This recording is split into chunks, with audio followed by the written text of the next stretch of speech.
surtou, e decapou o filho pequeno em um ritual macabro. O caso Miguel Ryan, 2024.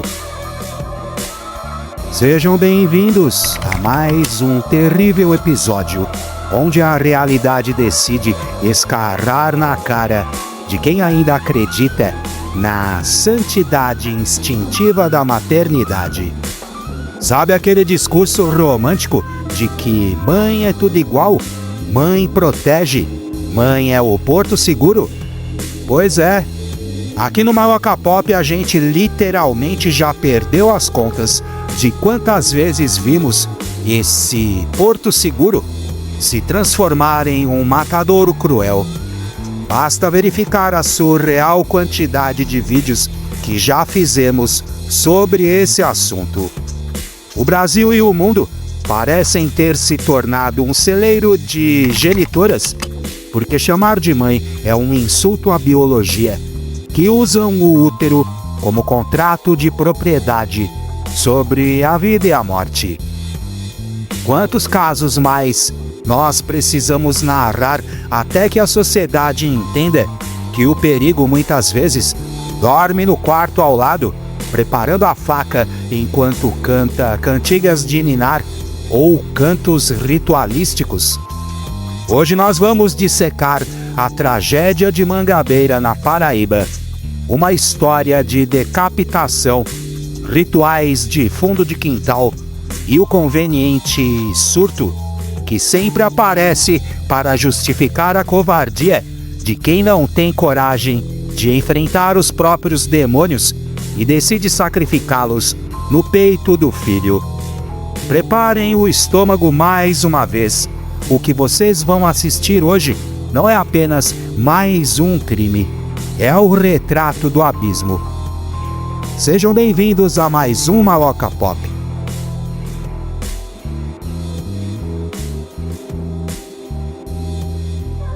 O apartamento 102, o silêncio que grita. João Pessoa, Paraíba, dia 20 de setembro do ano de 2024, bairro de Mangabeira 5. Por volta das 3 horas da manhã, enquanto a maioria das pessoas honestas descansavam, os vizinhos de um condomínio de classe média baixa foram arrancados do sono pelo som do pesadelo. Gritos, batidas secas e a voz de Miguel Ryan, um menino de apenas 6 anos, ecoando pelos corredores. Enquanto criávamos esse vídeo, nos deparamos com um detalhe que a, entre aspas, mídia tradicional achou bonitinho, ou sabe-se lá o motivo, esconder. Conforme a, entre aspas, mãe do ano, Miguel Ryan era autista. Ah, que coincidência maravilhosa, não é?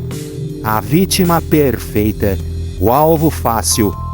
A criança que, por sua condição, talvez já estivesse acostumada a ser silenciada, a ser contida, a ser chamada de escandalosa, enquanto tentava, com a língua presa pelo desespero, implorar por amor. Na noite anterior, um vizinho bateu a porta. A pista de saia abriu, com o menino pelado e assustado ao lado, e deu a desculpa genial, entre aspas. Ah, ele é autista. É muito escandaloso. Vou acalmar. Escandaloso. A palavra usada para descrever uma criança prestes a ser sacrificada e decapitada. Horas depois, Miguel Ryan não gritava de ódio. Ele gritava de pavor. Testemunhas registraram áudios. Áudios, pasmem. Enquanto a mãe realizava o ritual, o anjo repetia entre goles sufocantes de sangue, entre aspas: socorro, vou morrer, estou com medo, mamãe, eu te amo. Que ironia ácida, não é? A última declaração de afeto de uma criança sendo direcionada ao monstro que estava naquele momento abrindo seu peito e preparando para separar a sua cabeça do corpo.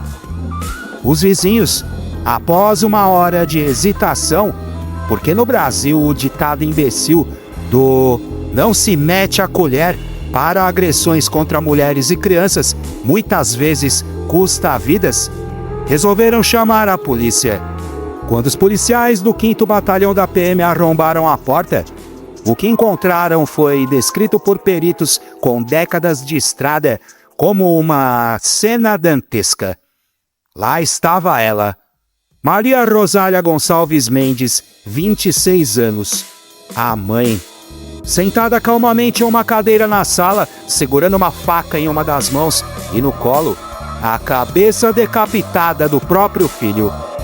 O corpo de Miguel Ryan, largado na cozinha, tinha 2 perfurações profundas no coração. Miguel Ryan não foi apenas morto, ele foi trucidado. E para dar o toque final de bestialidade, um gato, sim, um animal de estimação que infelizmente teve o azar de ser adotado por Maria Rosália, foi encontrado agonizando trancado em outro cômodo, também vítima da sanha sacrificial desta mulher.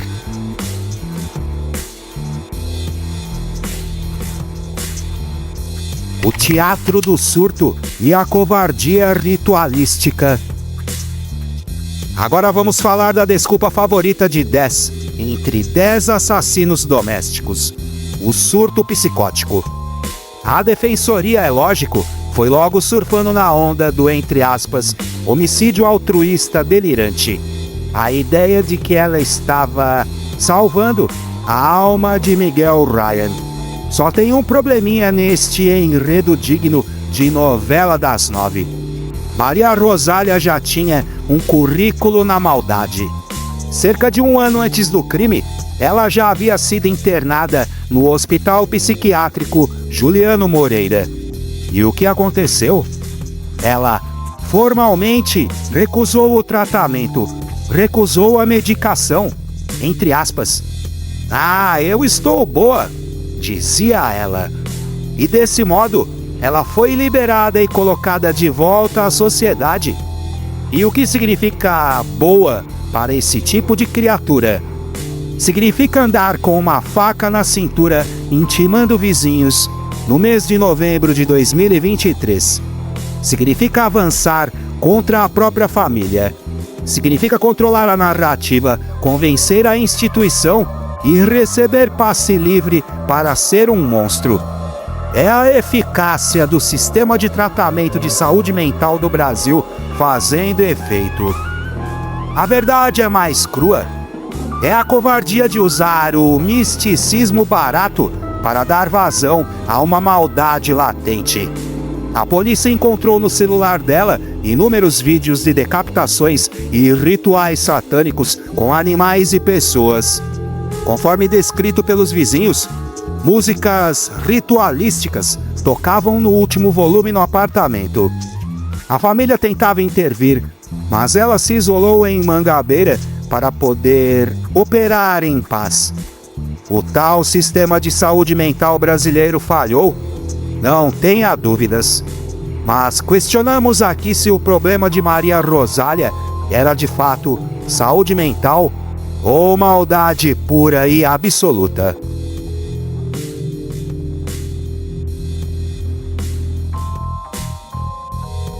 "14 tiros e o coma da solidão".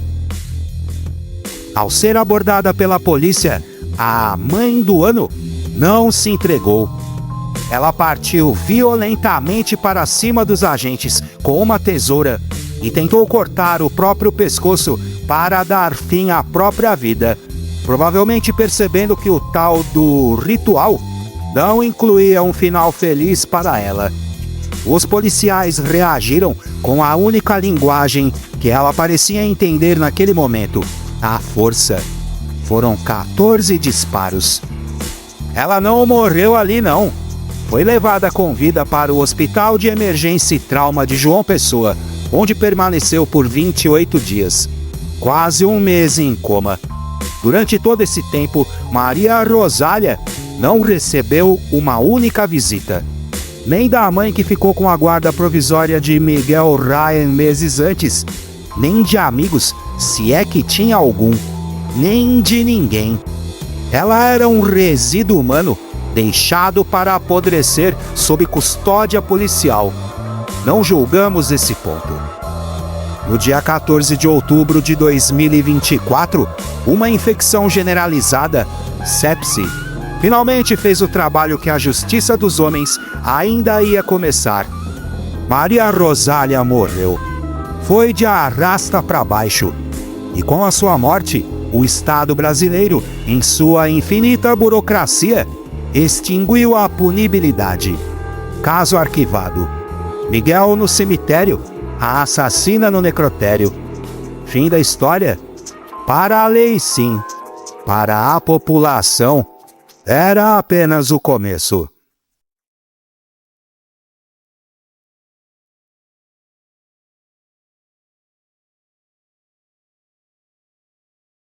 O justiçamento das cinzas.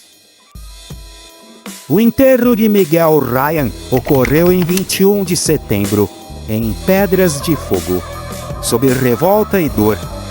A família materna, temendo pela própria pele, sequer quis assumir o corpo de Maria Rosália.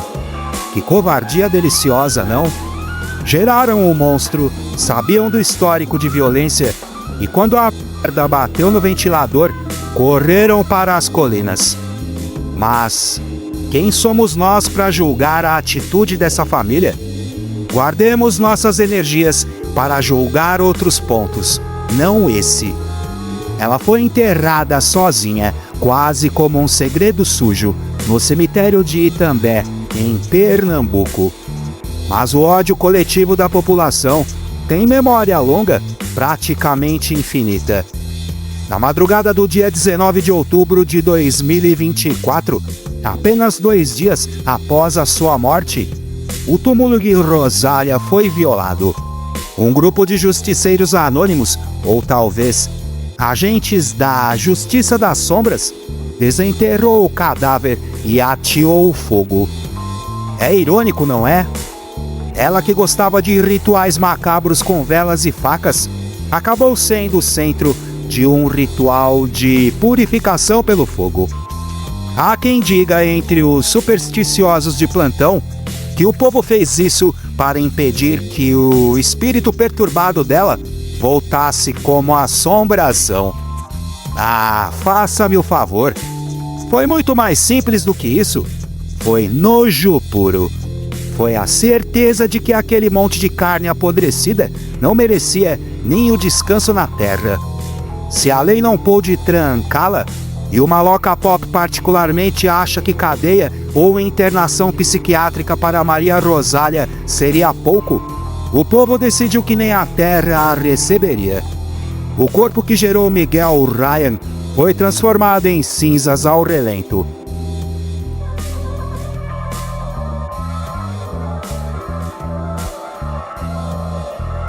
A herança do horror.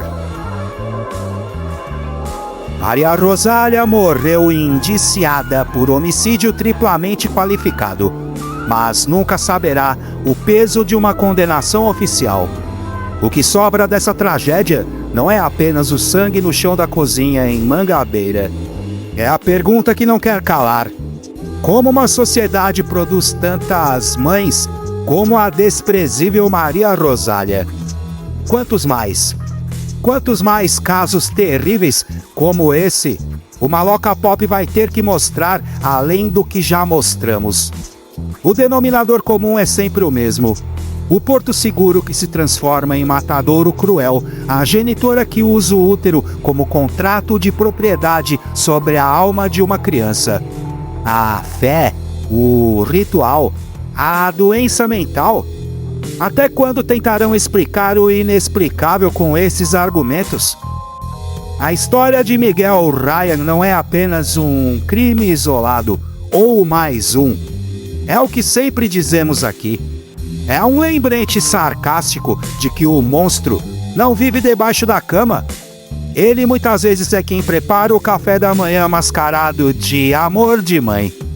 E enquanto continuarmos aceitando o surto como moeda de troca para a barbaridade, enquanto a psicologia forense tenta romantizar a decapitação como um homicídio altruísta.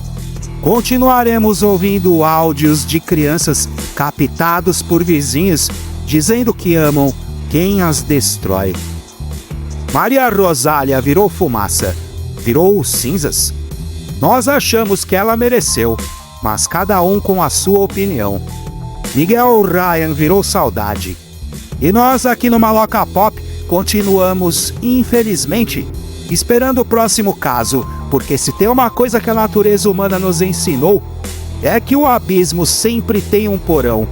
E dentro desse porão, o fracasso da humanidade lá reside.